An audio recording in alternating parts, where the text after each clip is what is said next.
With barely 24 hours to the start of the Kenya Certificate of Primary Education examination, the examination body NEC is sounding the alert over examination cheating. NEC CEO Paul Wasanga, confirming all is set for the examinations, has warned students, invigilators, supervisors and particularly teachers against cheating or aiding in the vice. At this moment, let me say I'm very grateful to the government for assigning us very competent CID officers to assist us in monitoring the security of our examinations. At the same time, he says they have engaged the services of 132,187 contracted professionals to manage field administration, including engaging the services of 48,200 security personnel. Wasanga also revealed 20 university students have been nabbed in different parts of the country disseminating extract of the ongoing KCSE examination papers. They have been taken to court, the ones who have been caught, and immediately you are taken to court. You cannot supervise the examinations. Other people are appointed, the court process takes over, and of course when we finish processing of the examination, we shall recommend to the TSC, because obviously when you are taken to court and you are an officer in the TSC will take whatever measures now to deal with you as an officer in terms of employment.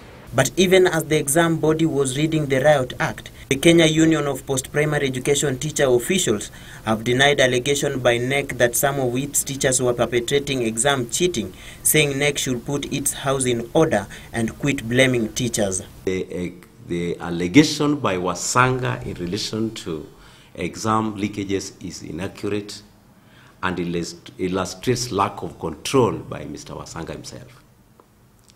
He has accused cell phones, which are merely used as conveyor of leaked exams. At this time and point, his off-record remarks are a mere testimony of somebody who has failed to address the issues which are affecting examinations.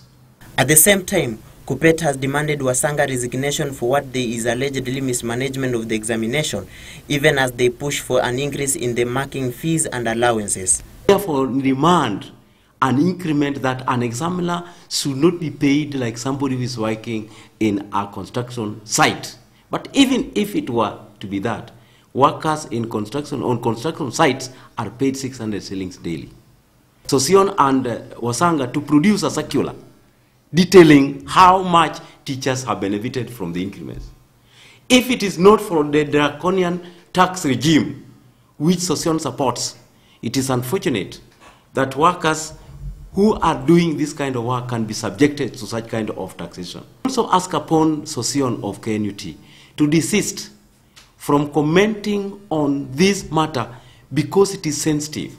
If it is true that KNUT and Sossion have negotiated any package, then I wonder whether the increment of 2 shillings per script is what teachers deserve. This year, 844,530 candidates will sit the examination in Kenya, while another 906 of the candidates will be writing the examination from Nuba Mountains in Sudan. Robert Etakwa, Channel 1 News Hour.